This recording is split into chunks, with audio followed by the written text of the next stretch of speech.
नमस्कार मित्रों, आप सभी का स्वागत है आपके अपने फर्स्ट रैंकर इंस्टीट्यूट पर। आज हम लोग बात करने वाले हैं वायुमंडल संगठन में जलवाष्प की। लास्ट क्लास में हम लोगों ने बात की थी गैस की। उसमें मैंने आप लोगों को गैस के बारे में स्पष्ट तरीके से सारी चीजें जो आप लोगों की परीक्षा की दृष्टि से पीटी हो चाहे मेंस हो, सारी चीजों को समाहित करके आप लोगों को सब चीजें मैंने स्पष्ट तरीके से बता दी थी।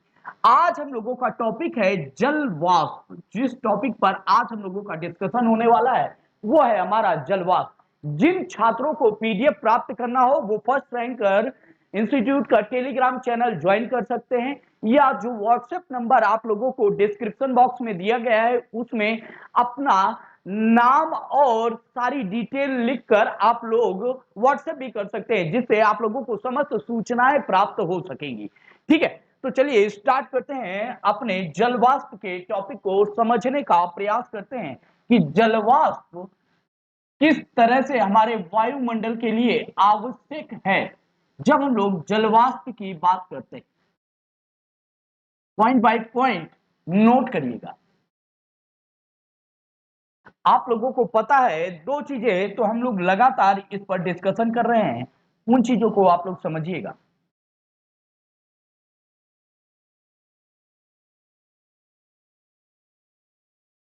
इस पर बात करें, ये हमारा सूर्य है। क्या है? ये हमारा सूर्य है। और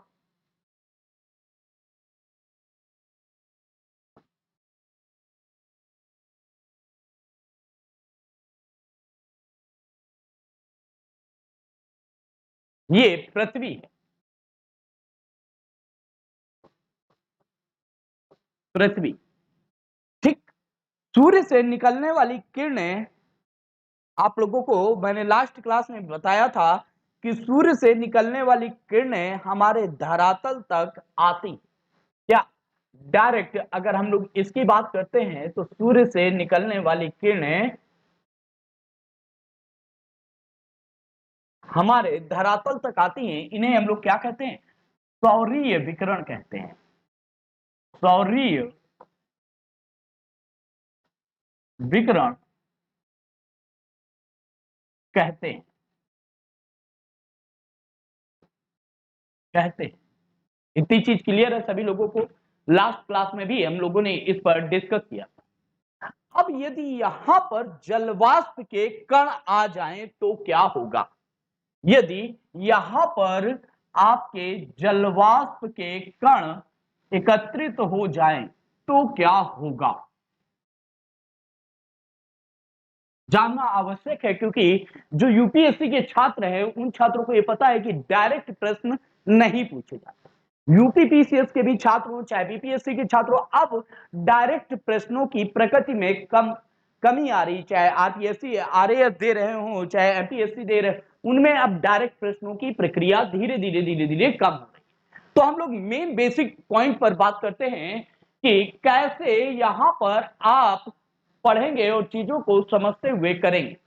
देखिए, जब जल वाष्प आपके धरातल के ऊपर बादल के रूप में निर्मित हो जाएगी, मान लीजिए कि पृथ्वी के ऊपर जल वाष्प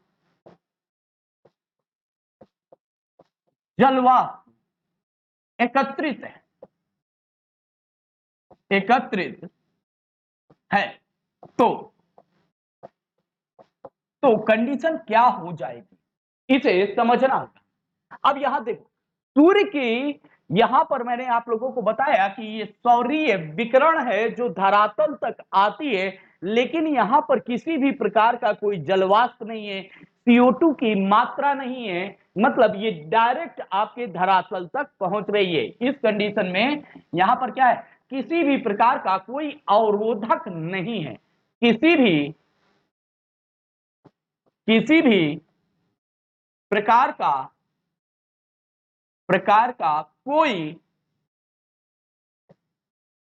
अवरोधक अवरोधक सौरीय विकिरण के सौरीय विकिरण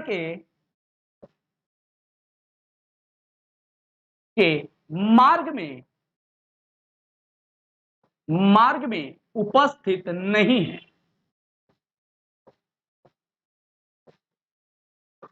उपस्थित नहीं है। Exact clear? ये पॉइंट आप लोगों को क्लियर हो रहा है सभी लोगों को?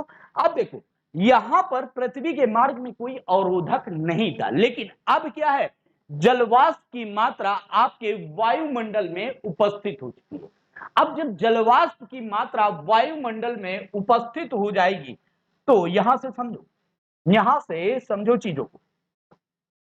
अब क्या होगा, अब होगा कि सौरीय विकिरण यहां तक आएगी, सौरीय विकिरण इन जलवाष्प से टकराएगी। अब देखते जा, टकराने के पश्चात ये पुनः अनंत आकाश की तरफ वापस लौट जाएगी। क्या हो जाएगी, सौरीय विकिरण यहां पर आई और आने के पश्चात यह पुनः अनंत आकाश में लौट जाएगी। सौरीय विकिरण, सौरीय विकिरण जलवाष्प से टकराकर वाष्प से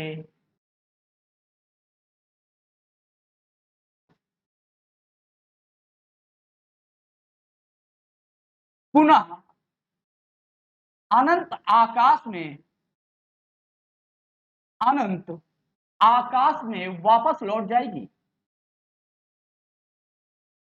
आकाश में वापस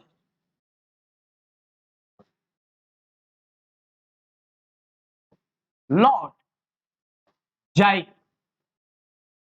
क्लियर हुआ कि ये इससे टकराएगी और पुनः अनंत आकाश में लौट जाएगी। लेकिन इसी बीच में एक क्रिया होगी, इनके बीच में क्या होगी, जब ये आपके जलवाष्प के अणुओं से टकराएगी तो जलवाष्प सूर्य से आने वाली ऊष्मा के कुछ भाग को अवशोषित कर लेगा। क्या करेगा, यहां पर जलवाष्प, जलवाष्प सूर्य की, सूर्य की कुछ ऊष्मा को, ऊष्मा को अवशोषित कर लेगा, अवशोषित कर लेगा। ठीक, सूर्य की कुछ ऊष्मा को अवशोषित कर लेगा, शेष ऊष्मा को परावर्तित कर देगा, तथा तथा शेष ऊष्मा को, शेष ऊष्मा को परावर्तित कर देगा,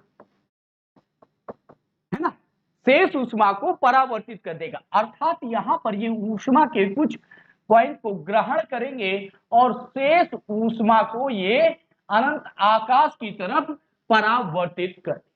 क्लियर हुआ कि ये अनंत आकाश की तरफ, इसका मतलब क्या है कि यहां पर आपकी सौरीय विकिरण धरातल तक प्रवेश नहीं कर पाएंगे।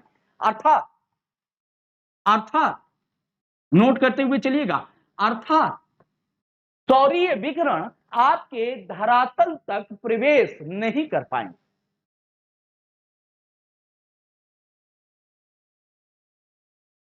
सौरीय विकिरण, विकिरण धरातल तक प्रवेश नहीं कर पाएंगे,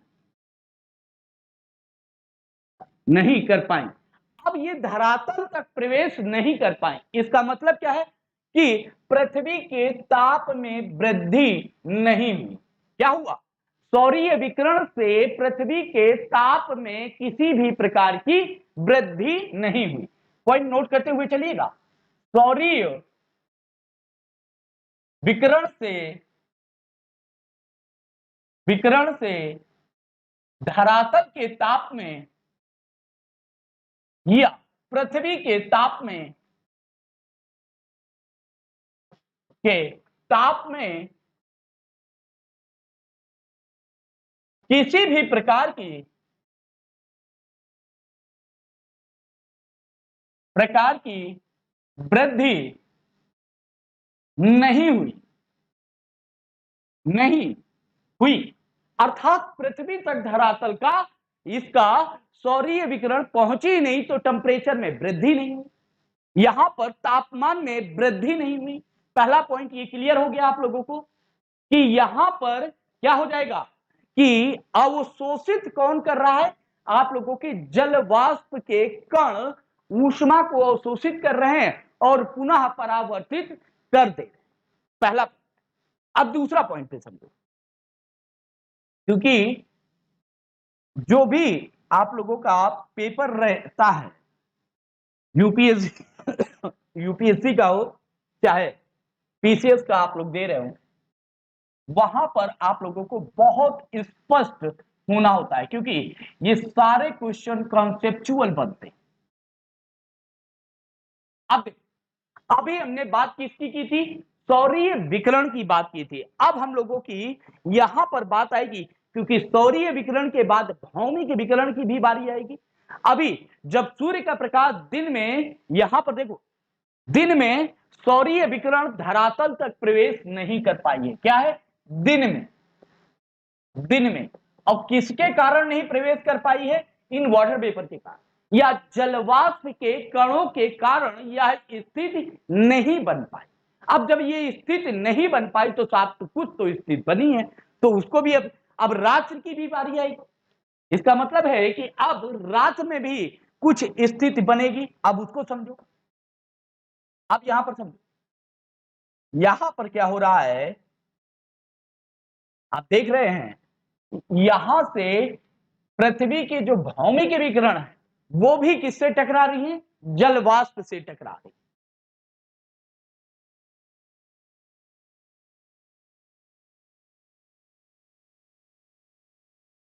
क्या हुआ, यहां पर आपने ध्यान दिया कि भौमिक विकिरण जो है ये पृथ्वी की कौन सी है, पृथ्वी से निकलने वाली किरणों को हम लोग कहते हैं भौमिक विकिरण। विकिरण आप समझना, बहुत इंपॉर्टेंट चीज है। अब यहां पर क्या हुआ, भौमिक विकिरण जलवाष्प से टकराती है, जलवाष्प से टकराती है।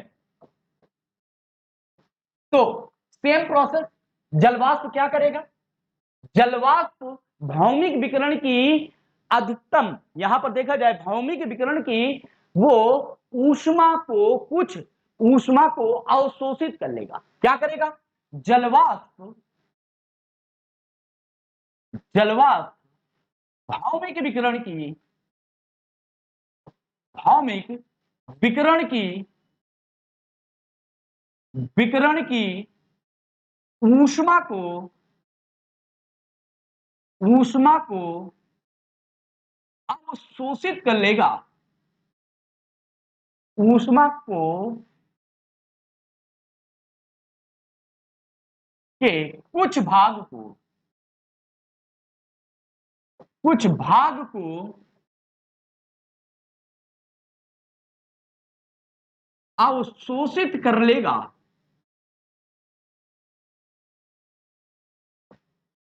लेगा तथा, तथा शेष भाग को, भाग को परावर्तित कर देगा। क्लियर है कि शेष भाग को क्या कर देगा, ये परावर्तित कर देगा। अब इसका मतलब क्या हुआ कि इसने भौमिक विकिरण की कुछ मात्रा को उसने अवशोषित कर लिया। मान लो कि इसके पास 100% ऊष्मा थी और यहां पर इसने 20% या हम कह दे 30% ऊष्मा को जलवाष्प ने अवशोषित कर लिया। इसका मतलब है कि भौमिक विकिरण के पास अब 70% ऊष्मा बची है। लेकिन यहां पर याद रखिएगा कि जब भौमिक विकिरण ऊष्मा को लेकर चलती है तो उसमें ऊष्मा जब बाहर निकलने की स्थिति निर्मित होती है तो यहां पर क्या होता है, ऊष्मा जितनी लेकर चलती है और जब धरातल की तरफ ये आती है तो ऊष्मा में वृद्धि कर देती है। क्या कर देती है, ऊष्मा में वृद्धि कर देती है, ऊष्मा में में वृद्धि कर देती है, कर देती है। यहां पर याद रखिएगा कि कमी नहीं होगी। ऊष्मा में आप सोचेंगे कि अच्छा 30% हो गया तो 70% आया तो पृथ्वी का टेम्परेचर तो वैसे भी कम होगा। तो यहां पर क्या हो गया, जब ये ऊष्मा धरातल पर आती है तो तापमान में वृद्धि होती है। याद रखिएगा कि इससे क्या हो जाएगा, कुछ भाग अवशोषित करेगा और शेष भाग को परावर्तित कर देगा, जिससे क्या हो जाएगा, यहां पर पृथ्वी के तापमान में वृद्धि होगी। क्या हो जाएगा, पृथ्वी के तापमान में वृद्धि होगी, वृद्धि होगी। कॉमन सी बात है कि पृथ्वी के टेम्परेचर में, जो पृथ्वी का ये आपकी अर्थ है ना, ये आपकी अर्थ है, तो अर्थ के टेम्परेचर कैसा हो जाएगा, इंक्रीज हो जाएगा, बढ़ जाएगा टेम्परेचर। अब जब बढ़ गया तो साथ कुछ तो कंडीशन बन जाएगी। ठीक, इससे क्या हो जाएगा, जब बढ़ेगा, ठीक, अब यहां पर तापमान बढ़ा, आप याद करो CO2 में भी तापमान में वृद्धि हो रही थी, यहां पर भी ये तापमान में वृद्धि हो रही, तो इसको हम लोग क्या कहते हैं, जब इस तरह की स्थिति निर्मित होती है पृथ्वी में, तो इसी को हम लोग कहते हैं green house gas. Green house gas. और ये किसके लिए रिस्पॉन्सिबल होती है, ये ग्लोबल वार्मिंग के लिए, वार्मिंग के लिए याद रखिएगा कि ये ग्रीन हाउस गैसेस किसके लिए रिस्पॉन्सिबल बनेगी, ये ग्लोबल वार्मिंग के लिए रिस्पॉन्सिबल बनेगी। अब यहां पर ग्रीन हाउस गैसेस हमने इसे कहा, लेकिन याद रखिएगा इसे प्राथमिक ग्रीन हाउस गैस कहते हैं। इसे क्या कहते हैं, इसे प्राथमिक प्राथमिक ग्रीन हाउस गैस कहते हैं। और मैंने पिछले लेक्चर में आप लोगों को बताया था CO2 को ग्रीन हाउस गैस कहते हैं। CO2 को क्या कहते हैं, CO2 को मैंने बताया था उसे ग्रीन हाउस गैस कहते हैं। याद रखिएगा दोनों में अंतर है, CO2 आपकी ग्रीन हाउस गैस है और ये क्या है, ये प्राथमिक ग्रीन हाउस गैस है। इसलिए इन चीजों पे फोकस रखिएगा कि प्राथमिक कौन है और ग्रीन हाउस गैसेस कौन है। इसलिए कुछ चीजें आप लोग स्क्रीनशॉट लेते रहिएगा, स्क्रीनशॉट लेते रहिएगा, जिससे आप लोगों को स्पष्ट रूप से समझ में आता रहे। अब देखिए मान लीजिए कहीं पर जलवाष्प नहीं है तो क्या होगा, अगर मान लीजिए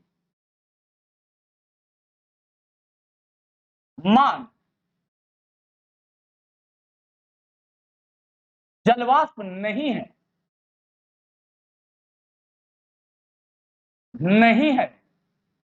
तो क्या हो। अब ये समझने वाली बात है कि भैया जलवाष्प ही नहीं है तो क्या हो जाएगा, कुछ तो टेम्परेचर में परिवर्तन होगा। तो कॉमन सी बात समझो, अभी इसे बिल्कुल आराम तरीके से समझना हम लोगों को। यहां से समझो कि ये आपका सूरज है,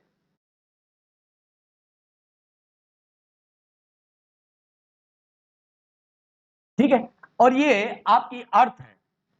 ये क्या हो गई, ये आपकी अर्थ हो गई। अब यहां पर हम लोग समझते हैं,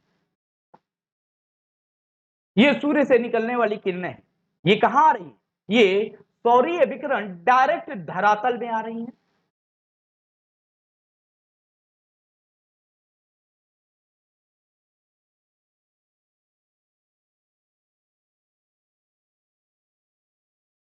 ठीक, ऐसा हो गया जैसे कि चोर आए और दरवाजा खुला तो उनके लिए तो ऐस है, तो सूर्य के लिए भी ऐस वाली सिचुएशन होगी। सीधे यहां पर सौरीय विकिरण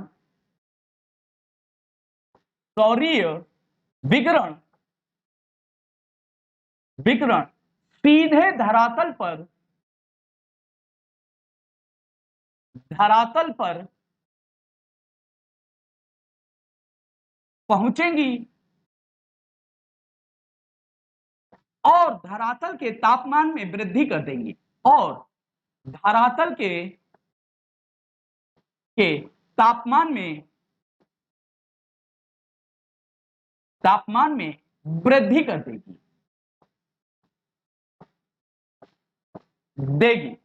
कब? दिन के अवधि। कब? दिन की अवधि। ये मौसम एकदम सफा सफा है, साफ है, किसी भी प्रकार का कोई जलवाष्प नहीं है, तो सीधे सौरीय विकिरण आपके पृथ्वी तक प्रवेश कर जाएंगी। अब ये आपके पृथ्वी तक प्रवेश की है तो इसका मतलब है कि गेम चेंजिंग हो गई।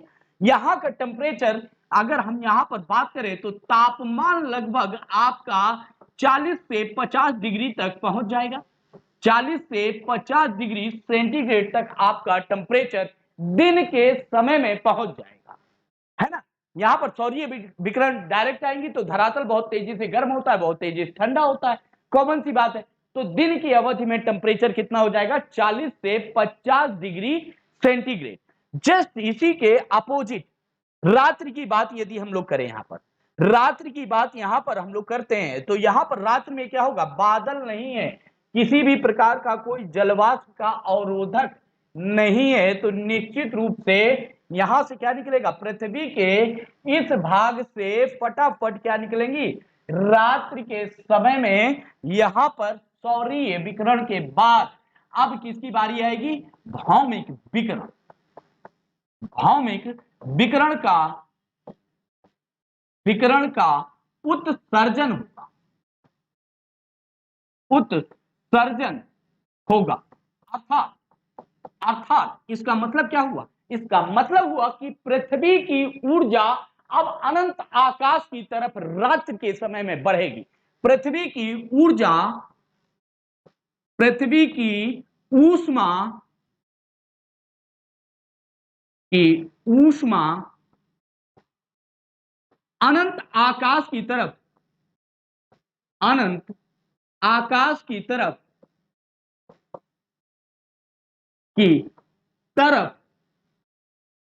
चली जाएगी। क्लियर है कि ये जो ऊष्मा पृथ्वी को दिन में प्राप्त हुई, रात्रि के समय में, क्योंकि भौमिक विकिरण कब होता है? आप लोगों को पता है कि भौमिक विकिरण रात्रि में होता है। रात्रि में अर्थात सूर्य अस्त के पश्चात जो पृथ्वी की प्रक्रिया शुरू होती है उसे हम लोग भौमिक विकिरण कहते हैं। तो यहां से क्या हुआ कि पृथ्वी की ऊर्जा धीरे धीरे अब जैसे जैसे रात का समय आएगा वैसे वैसे ऊष्मा बाहर निकलना शुरू हो जाएगी, अर्थात पृथ्वी का ताप बाहर जाएगा। क्या हो जाएगा? इसका मतलब हो गया कि यहां पर पृथ्वी का ताप या गर्मी, एकदम देसी भाषा में कहिए, पृथ्वी का ताप या गर्मी कहां जा रही है? अनंत आकाश की तरफ जा रही है। अनंत आकाश की तरफ। आकाश, अब अनंत आकाश में गर्मी गई तो पृथ्वी कैसी हो जाएगी? ठंडी हो जाएगी। तो हमारी पृथ्वी कैसी हो जाएगी? पृथ्वी ठंडी हो जाएगी।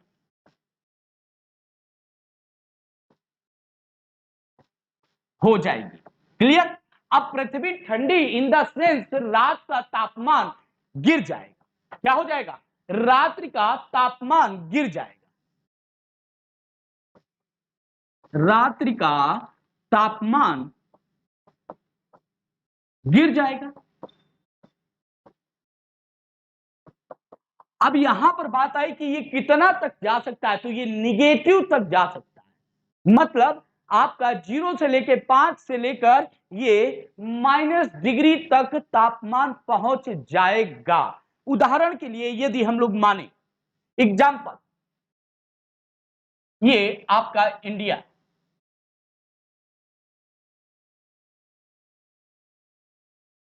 और भारत की जो इस स्थिति की बात करें, ये राजस्थान वाला, ये वाला पश्चिमी राजस्थान की मैं बात कर रहा हूं, पूर्वी नहीं पश्चिमी राजस्थान की हम लोग यहां पर चर्चा कर रहे हैं। किसकी बात कर रहे हैं?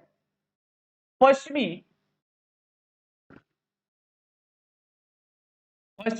राजस्थान। यहां पर क्या स्थित है? थार का मरुस्थल। थार का मरुस्थल। ठीक, यहां पर याद रखिएगा, इस थार के मरुस्थल को क्या कहा जाता है? उष्ण कटिबंधीय मरुस्थल। क्या कहा जाता है? उष्ण कटिबंधीय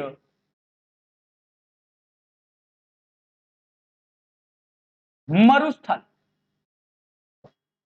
क्लियर है? इसे उष्ण कटिबंधीय मरुस्थल भी कहा जाता है। अब देखो, यहां पर अगर हम राजस्थान की बात करें और इस वाले क्षेत्र की, पश्चिमी राजस्थान की, क्योंकि पूर्वी राजस्थान अलग है, पश्चिमी राजस्थान की सिचुएशन अलग है। क्योंकि पश्चिमी राजस्थान में अगर देखें तो यहां पर थार डेजर्ट है, यह थार मरुस्थल स्थित है आपका। ठीक, अब यहां पर समझो, यहां पर क्या हो जाएगा, जहां पर डेजर्ट होता है या मरुस्थल होता है उष्ण कटिबंधीय क्षेत्र में, वहां पर क्या हो जाता है, वहां पर जलवाष्प की मात्रा नहीं पाई जाती है। थार में जलवाष्प की मात्रा, वाष्प की मात्रा नहीं पाई जाएगी।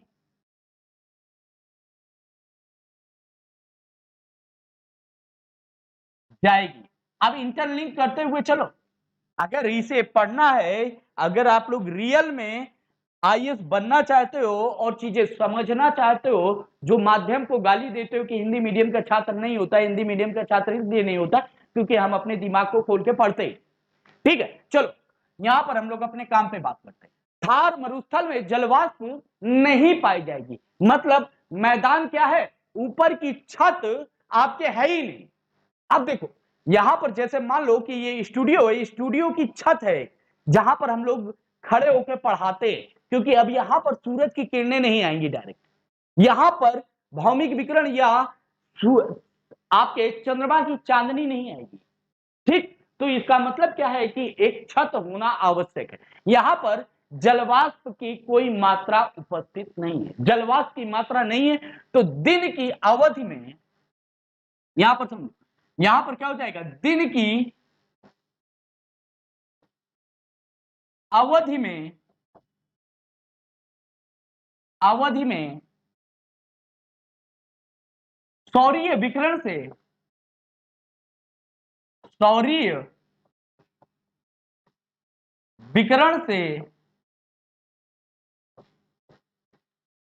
यहां का तापमान, तापमान अत्यधिक हो जाता है, अत्यधिक हो जाता है लगभग 50 डिग्री के आसपास।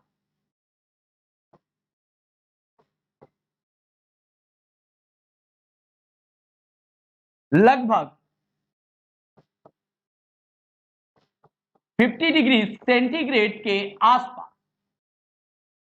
दिन में सौरीय विकिरण धड़धड़ाते हुए प्रवेश की, रात्रि में क्या करेंगे, यही सौरीय विकिरण जो यहां पर तापमान में वृद्धि की है, रात्रि के समय में भौमिक विकिरण का उत्सर्जन होगा।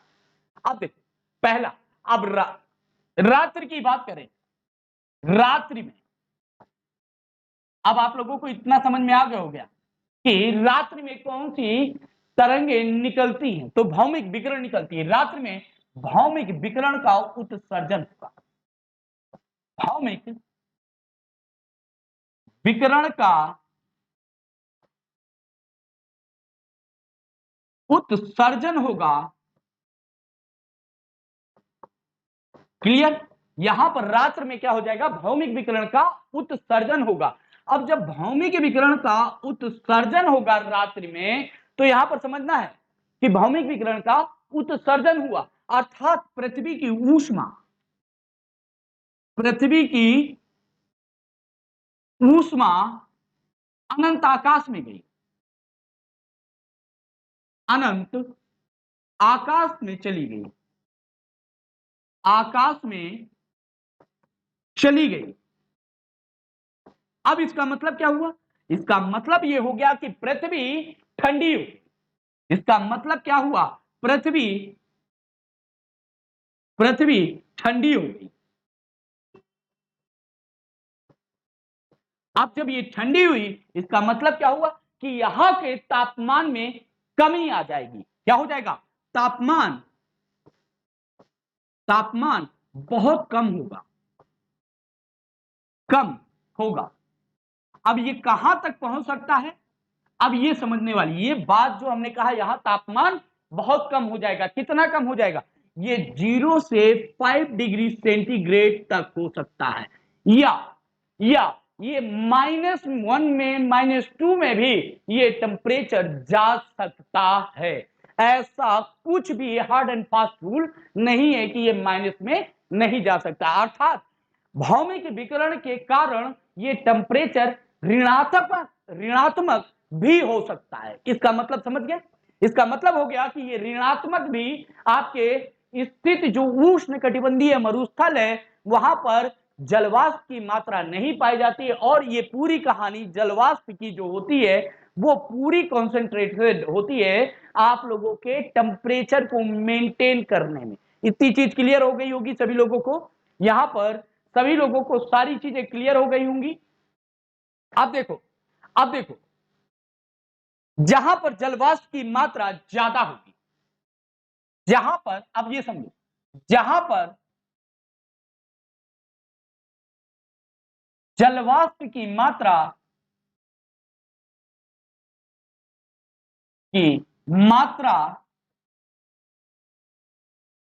ज्यादा होगी,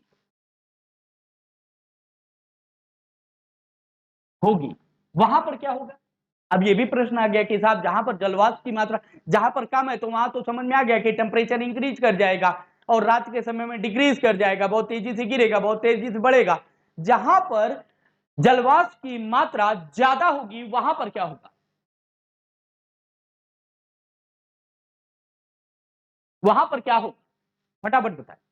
देखो मान लो कि इस क्षेत्र में जलवाष्प की मात्रा बहुत ज्यादा है,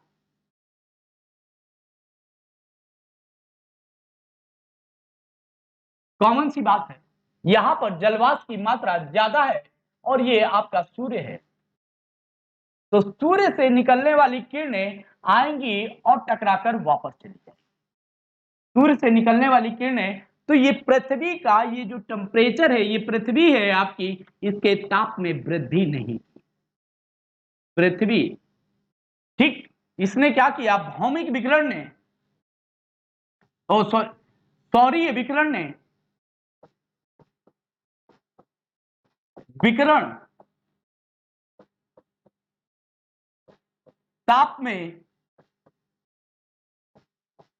वृद्धि नहीं की। ठीक, तो आपके पृथ्वी का तापमान जितना था वैसे ही बना। अब यहां पर क्या हुआ कि ये जब भौमिक विकिरण निकली ये भी वापस आ गई, अपनी मुंह की खाकी ये भी पृथ्वी में वापस। क्या हुआ?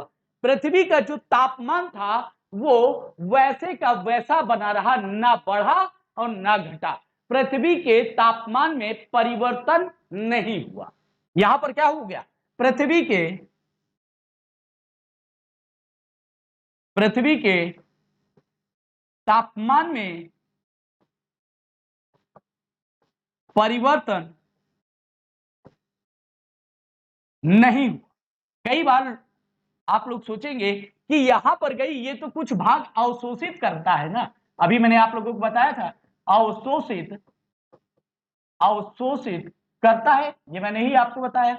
लेकिन जब जितना भाग ये अवशोषित कर रहा है और जब ये पृथ्वी के तरफ बढ़ती है जलवाष्प, ये आपकी भौमिक विकिरण उतनी ऊष्मा पुनः ग्रहण कर लेती है। इसलिए पृथ्वी के तापमान में किसी भी प्रकार का कोई परिवर्तन नहीं होता है, क्योंकि ये गई 30% दिया और 30% पृथ्वी के तापमान में वृद्धि कर दी, तो फिर से तो वही मैनेज हो गया। था मेरे पास 100%, मैंने 30 रुपए किसी को दिया, फिर मैं नीचे उससे आ रहा था, रास्ते में किसी से 30 रुपए ले लिया, मेरे पास तो 100 रुपए ही है। मतलब तापमान में किसी भी प्रकार का परिवर्तन नहीं हुआ। अब देखो, अब इसे समझो कि ठंडी के मौसम में जैसे कि हम लोग बात करते हैं कि जैसे ही मौसम में परिवर्तन हो, ये ठंड की मौसम की बात करते हैं, तो वहां पर ठंडी की मौसम में रातें अधिक ठंडी हो जाती, रातें अधिक ठंडी होती। आखिर ठंड के मौसम में ठंड क्यों ज्यादा लगती है? सबसे पहला क्वेश्चन, ठंड के मौसम में ही हमें ठंड ज्यादा क्यों लगती है? यह भी अच्छा क्वेश्चन है। ठीक, अब यहां समझो, इसका पूरी एक कहानी है, एक साइकोलॉजिकल इंपैक्ट है पूरा। आप लोगों को अगर भूगोल अपने दिल और दिमाग से समझा ना, तो आपको सब कुछ क्लियर हो जाएगा। फिर मासूकाओं के रास्ते भी खुल जाएंगे। रात आने वाली होती है, रात का इंतजार सबको होता है, युवा वर्ग हैं आप लोग, तो वो चीजें भी आप लोगों को स्पष्ट हो जाएंगी। तो उनके लिए अब देखो, रात ठंडी है तो गर्मी भी चाहिए ना, तो उसके लिए गर्मी ला रहे हैं। ठीक, अभी तक आप लोगों ने जो गर्मी ली है वो अलग दिशा की थी, अब ये जो गर्मी आएगी अलग दिशा की होगी। देखो ठंडी में क्या होगी, ठंडी में अगर देखें, ठंड बढ़ी मतलब एचपी बना। ठीक, आपका हाई प्रेशर, उच्च वायु दाब का निर्माण हो गया, और जब उच्च वायु दाब का निर्माण हो गया तो उसमें क्या हो गया, जलवाष्प की मात्रा कम होती है, अर्थात आर्द्रता, जलवाष्प की मात्रा कम होगी। कॉमन सी बात है, जो ठंडी पवनें होंगी वो अगर वो समुद्री क्षेत्र या नदी क्षेत्र से निकलेंगी तो उनमें जलवाष्प की मात्रा हो सकती है, लेकिन उनमें ग्रहण करने की क्षमता नहीं रह जाती है। क्या हो जाता है, उनमें, उन पवनों में जब ठंडी पवनें होती हैं तो ठंडी पवनों में जलवाष्प या नदी के जल के वाष्पीकरण की स्थिति में जल ग्रहण करने की क्षमता ना के बराबर बचती है, क्योंकि वो ठंडी हैं ऑलरेडी। ठीक, ये जल ग्रहण की संभावना जो बनती है वो गर्म पवनों में होती है, ठंडी पवनों में नहीं। ठीक, तो पहली बात कि ठंडी पवनें हैं, पवनें कैसी हो गई ठंड में, पवनें ठंडी होंगी, ठंडी, अब ठंडी होंगी तो निश्चित रूप से जलवाष्प की मात्रा कम हो जाएगी। पूरा साइंस है, जलवाष्प की मात्रा कम। ठीक, अब जब जलवाष्प की मात्रा कम तो निश्चित रूप से यहां पर क्या होगा, रात्रि में और ठंडी में क्या होता है। अब देखो, ठीक, ठंड के मौसम में हम लोग बात किसकी कर रहे हैं, ठंड के मौसम की बात कर रहे हैं। मौसम में अब यहां पर ठंड के मौसम में क्या हो जाएंगी, रातें लंबी होंगी, रातें लंबी होंगी, जिसका दिल्ली में कई छात्र एवं छात्राएं इंतजार भी करते हैं।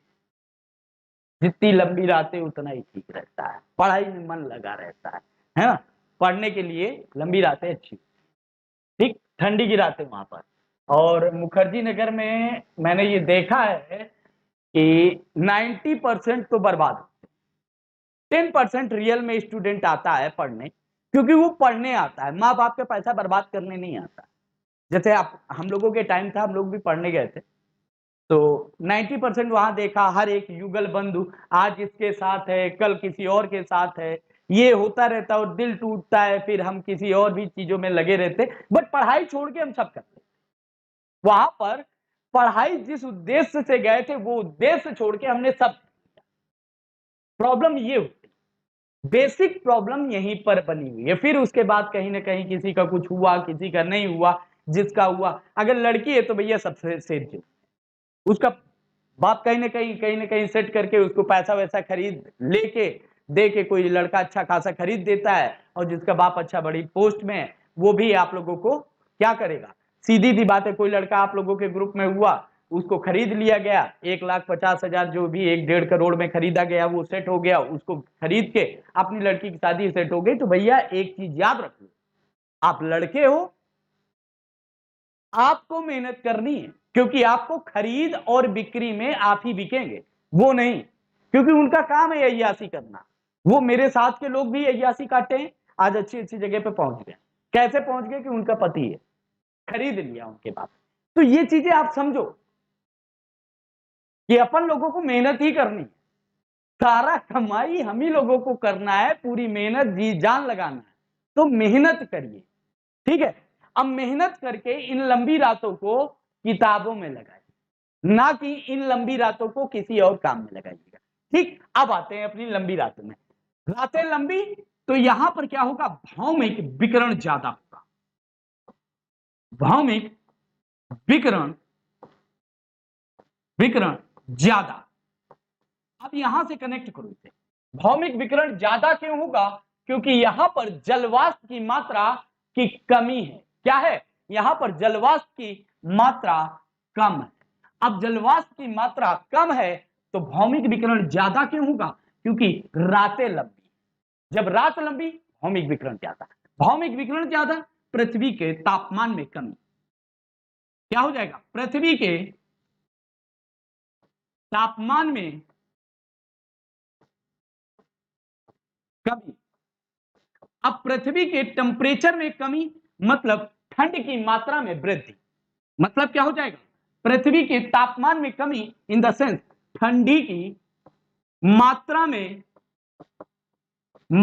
में वृद्धि।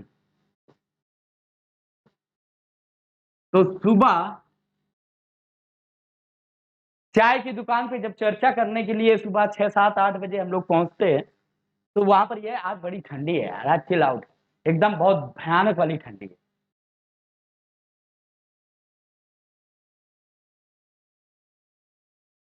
क्लियर इतनी,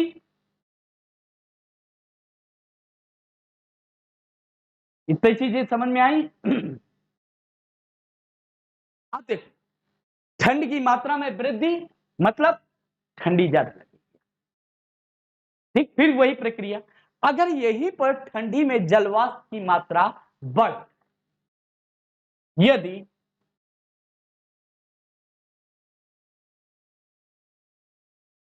जलवाष्प की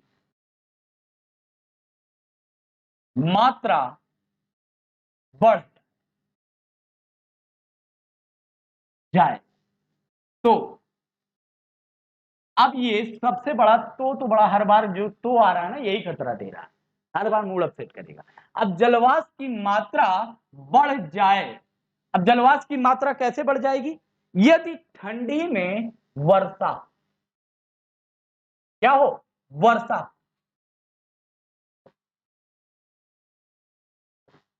या बादल का निर्माण हो जाए,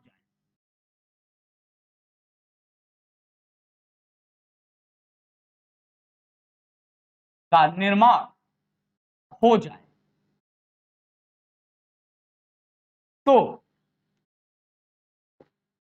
तो जलवाष्प की मात्रा में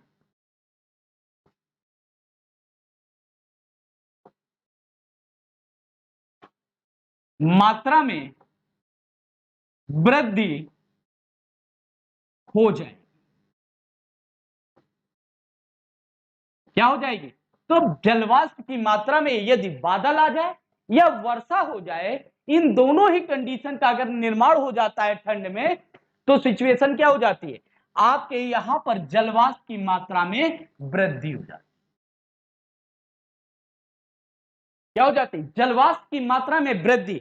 अब जब जलवाष्प की मात्रा में वृद्धि हो गई बेटा यहां पर, तो यहां पर तापमान कैसा हो जाएगा, तापमान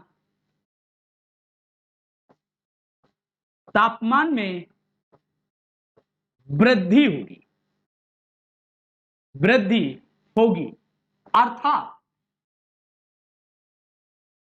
अर्थात ठंड की मात्रा में कमी आएगी, ठंड के मात्रा में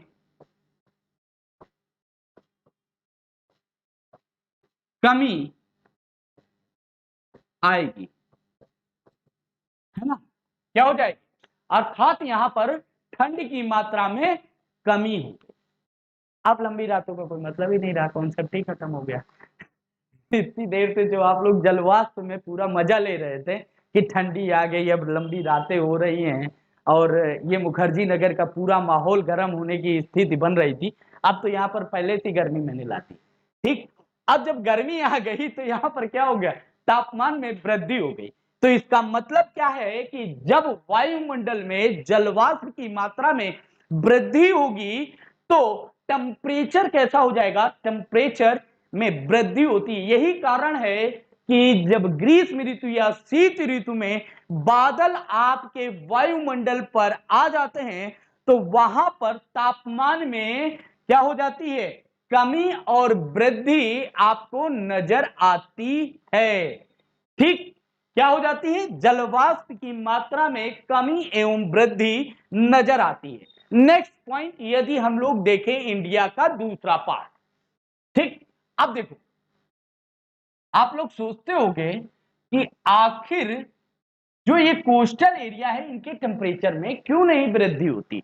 तो सबसे पहला पॉइंट नोट करिएगा, आज से ये सारी शंकाएं खत्म हो जाएंगी। ये आपका कोस्टल एरिया है बेटा, समुद्र तटीय क्षेत्र। क्या है, समुद्र तटीय क्षेत्र। इन क्षेत्रों की अगर हम लोग बात करें,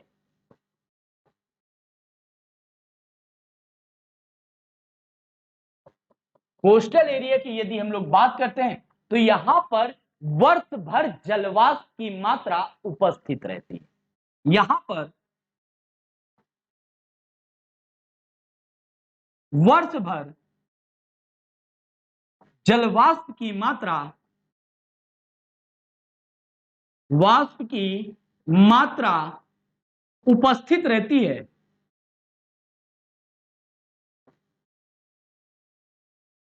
रहती है जिसके कारण, जिसके कारण यहां का तापमान, यहां का तापमान एक समान वर्ष भर बना रहता है। इसके अन्य भी कारण, लेकिन एक मुख्य जो कारण बनता है वो जलवाष्प। दूसरा, क्योंकि यहां पर जो वर्षा होती है इन क्षेत्रों में लगभग 200 से लेकर 300 सेंटीमीटर, कितनी, 300 सेंटीमीटर वर्षा होती है इन पूरे कोस्टल एरिया में, चेन्नई को छोड़ के। ये तमिलनाडु वाला वृष्टि छाया क्षेत्र में आता है, तो इसको हम लोग काउंट नहीं करते हैं ना, इसको काउंट नहीं करते हैं इसीलिए। तो यहां पर समझो, यहां पर जो जलवाष्प, यहां पर अगर देखा वर्षा ज्यादा हो रही है तो वर्षा, आप देखो एक कॉन्सेप्ट और समझ लो, जहां पर वर्षा ज्यादा होगी, वर्षा ज्यादा, तो जलवाष्प की मात्रा, की मात्रा ज्यादा ज्यादा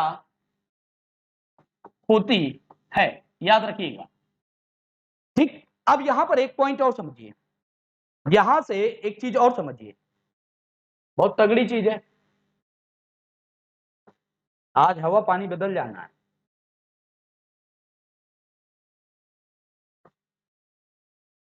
अब देखो, ये आपका नॉर्थ पोल हो गया और ये आपका 90 डिग्री साउथ पोल है।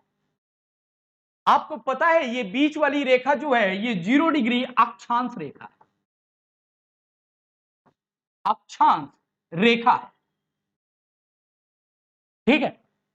इसको हम लोग क्या कहते हैं, विषुवत रेखा भी कहते हैं, विषुवत रेखा। अब समझते चलना, एक जगह से कई चीजें आप लोगों को मिलने वाली हैं यहीं पर। आप देखो,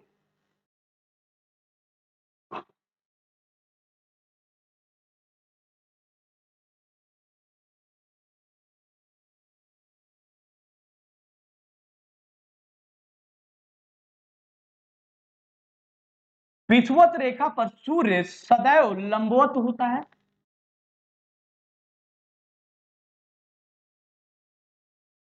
ये आप सभी ने पढ़ा है कि विषुवत रेखा पर